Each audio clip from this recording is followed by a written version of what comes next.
नमस्कार, सुजस बुलेटिन में आपका स्वागत है। मैं हूं आपके साथ सपना शाह।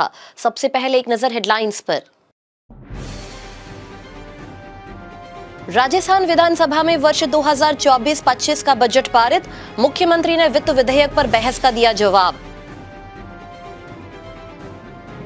मुख्यमंत्री ने कहा, बजट में हर वर्ग का रखा ध्यान, योजनाओं को अंतिम व्यक्ति तक पहुंचाना हमारा लक्ष्य।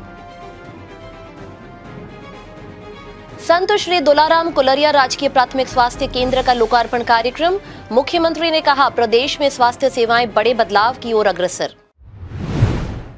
राजस्थान विधानसभा में आज मुख्यमंत्री श्री भजनलाल शर्मा ने बजट पर अपना रिप्लाई दिया। इस दौरान मुख्यमंत्री ने कहा कि सरकार विकसित राजस्थान विजन 2047 की दिशा में काम कर रही है। मुख्यमंत्री श्री भजनलाल शर्मा ने कहा कि बजट में हर वर्ग का ध्यान रखा गया है। उन्होंने कहा कि राज्य सरकार की योजनाओं को अंतिम व्यक्ति तक पहुंचाना हमारा लक्ष्य है। अध्यक्ष महोदय, हमारी सरकार का ये सर्वजन हिताय की सोच वाला बजट समाज के सभी वर्गों, युवा, किसान, मजदूर, महिला, गरीब, असहाय, उपेक्षित तथा अंतिम पंक्ति में खड़े उस व्यक्ति के लिए है जिसको सरकार की योजनाओं की आवश्यकता है। हमारा यह बजट इसी सिद्धांत को आत्मसात करते हुए प्रदेश को आगे ले जाने वाला ये हमारा प्रयास। हम प्रदेश के लिए विकसित राजस्थान 2047 के विजन को लेकर के हम आगे बढ़ रहे हैं। हमारे 10 संकल्पों का उद्देश्य प्रदेशवासियों की खुशहाली के साथ ये विकसित राजस्थान का निर्माण, विकसित राजस्थान की हमारी संकल्पना के अनुसार राज्य के सभी वर्ग, विशेषकर गरीब, वंचित, युवा, महिला, कृषक, सभी का विकास। इसमें अंतिम पंक्ति में खड़े व्यक्ति को स्वाभाविक रूप से सबसे अधिक लाभ होना चाहिए। आधारभूत ढांचे का विकास, उद्योग धंधे, कृषि, सेवा के क्षेत्र में विस्तार से राज्य की अर्थव्यवस्था सुदृढ़ होगी, जिससे रोजगार के अवसर सृजित होंगे, जिसका लाभ समाज के सभी वर्गों को मिले। मुख्यमंत्री श्री भजनलाल शर्मा ने कहा कि हमारी सरकार जन जन तक मूलभूत चिकित्सा सेवाओं को पहुंचाने के लिए प्रतिबद्धता के साथ काम कर रही है। उन्होंने कहा कि आमजन को घर के नजदीक ही गुणवत्तापूर्ण स्वास्थ्य सेवाएं सुलभ हो सकें, इसके लिए स्वास्थ्य ढांचे का विस्तार और सुदृढ़ीकरण किया जा रहा है। श्री शर्मा रविवार को बीकानेर के मूलवास सीलवा में संत श्री दुलाराम कुलरिया राजकीय प्राथमिक स्वास्थ्य केंद्र के लोकार्पण कार्यक्रम को संबोधित कर रहे थे। उन्होंने कहा कि सामाजिक सरोकार के तहत कुलेरिया परिवार की ओर से निर्मित करवाया गया ये प्राथमिक स्वास्थ्य केंद्र स्थानीय क्षेत्र और आमजन के लिए उपयोगी सिद्ध होगा। समाज के अंदर बहुत सारे लोग होते हैं, लेकिन हमको देखना पड़ेगा कि समाज के साथ चलने वाले, समाज का ध्यान रखने वाले, समाज के ऐसे कार्य करने वाले जो आगे आने वाली पीढ़ी को भी ध्यान रहे। मैं ऐसे भाई संत राम दुलरिया जी की पुण्य स्मृति में चिकित्सालय का निर्माण हुआ है। ये भवन मानव मात्र की सेवा के प्रति कृत संकल्प है। संत दुलाराम जी ने समाज सेवा को अपना जीवन मंत्र माना। गौ सेवा के माध्यम से उन्होंने पशु कल्याण का संदेश दिया, करुणा एवं परोपकार की भावना को जगाया। उनकी स्मृति में अस्पताल का निर्माण उनके आदर्श के प्रति सच्ची श्रद्धांजलि होगी। हमारी सरकार मूलभूत चिकित्सा सेवाओं को जन जन तक पहुंचाने की हर संभव कोशिश कर रही है।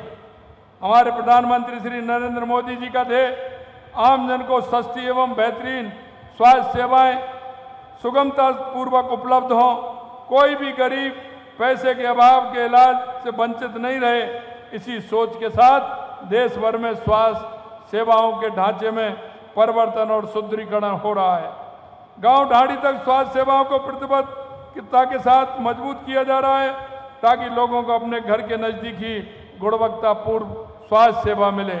प्रधानमंत्री जी के नेतृत्व में भारत ने पिछले 1 दशक में चिकित्सा के क्षेत्र में उपलब्धि हासिल की है।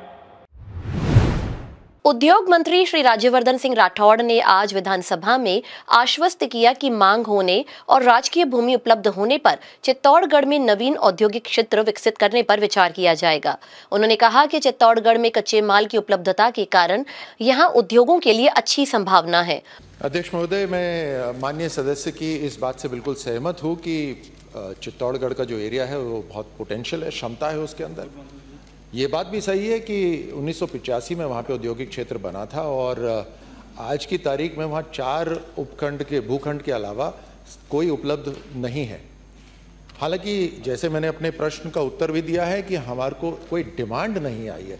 हम डिमांड बेस्ड काम करते हैं अध्यक्ष महोदय, तो डिमांड भी होनी चाहिए, वहाँ पे रॉ मटेरियल भी होना चाहिए, जो रॉ मटेरियल है वहाँ पर। एक मैं माननीय सदस्य से आग्रह करना चाहूँगा कि हमारे को अभी जो रिपोर्ट मिली हुई है उस क्षेत्र की, वो ये है कि तकरीबन 10 हेक्टेयर राजकीय भूमि उपलब्ध नहीं है वहाँ पर। तो आपके सहयोग से वहाँ पर काम करेंगे, अगर डिमांड आएगी, जमीन की उपलब्धता होगी, हम जरूर इसको करवाएंगे। खाद्य एवं नागरिक आपूर्ति मंत्री श्री सुमित गोदारा ने विधानसभा में आश्वस्त किया कि बाड़मेर विधानसभा क्षेत्र में आवश्यकतानुसार उचित मूल्य की दुकानें खोली जाएंगी। उन्होंने कहा कि यहां आबादी दूर दूर तक बसी हुई है, इसे देखते हुए मांग आने पर आमजन की सुविधा के अनुरूप नई दुकान खोलने पर निर्णय लिया जाएगा। विधानसभा क्षेत्र बाड़मेर में खाद्य सुरक्षा योजना के तहत 54,651 परिवार पंजीकृत हैं तथा इतने ही परिवारों को योजना का लाभ मिल रहा है। भारत सरकार द्वारा राज्य हेतु निर्धारित सीलिंग सीमा 4,46,00,000 के विरुद्ध शेष रहे स्थानों के विरुद्ध लाभार्थियों को राष्ट्रीय खाद्य सुरक्षा योजना में शामिल किए जाने हेतु नवीन आवेदन प्राप्त नहीं करके पूर्व में प्राप्त कुल 19,58,000 आवेदनों में से लंबित आवेदन लगभग 13,90,000 में से प्रशिक्षण पश्चात नाम जोड़ने की कार्रवाई विभागीय स्तर पर प्रक्रियाधीन है। विभागीय आदेश दिनांक 5/11/2015, 29/9/2017 एवं 11/4/2022 द्वारा राष्ट्रीय खाद्य सुरक्षा से वंचित पात्र लाभार्थियों के नाम खाद्य सुरक्षा सूचियों में जोड़ने एवं अपात्र व्यक्तियों के नाम हटाए जाने के लिए अपीलीय प्रक्रिया है। भारत सरकार द्वारा राज्य हेतु निर्धारित सीलिंग सीमा 4,46,00,000 के विरुद्ध शेष रहे स्थानों के विरुद्ध लाभार्थियों को राष्ट्रीय खाद्य सुरक्षा योजना में शामिल किए जाने हेतु नवीन आवेदन प्राप्त नहीं करके पूर्व में प्राप्त कुल 19,58,000 आवेदन में से लंबित लगभग 13,90,000 में से प्रशिक्षण प्राप्त पश्चात नाम जोड़ने की कार्रवाई विभागीय स्तर पर प्रक्रियाधीन है। राजस्व मंत्री श्री हेमंत मीणा ने विधानसभा में आश्वस्त किया कि राजसमंद जिले में हिंदुस्तान जिंक प्राइवेट लिमिटेड द्वारा किए गए अवैध कब्जे की जांच कर 1 माह में अतिक्रमण हटाए जाएंगे। उन्होंने कहा कि जांच के लिए संबंधित जनप्रतिनिधि और सक्षम अधिकारियों को शामिल कर समिति का गठन किया जाएगा।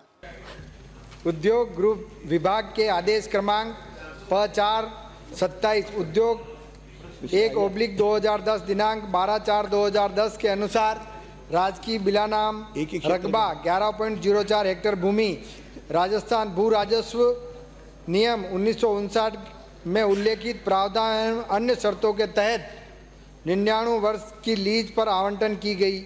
आवंटन आदेश जमाबंदी नक्शे की प्रति परिशिष्ट अ पर संलग्न है।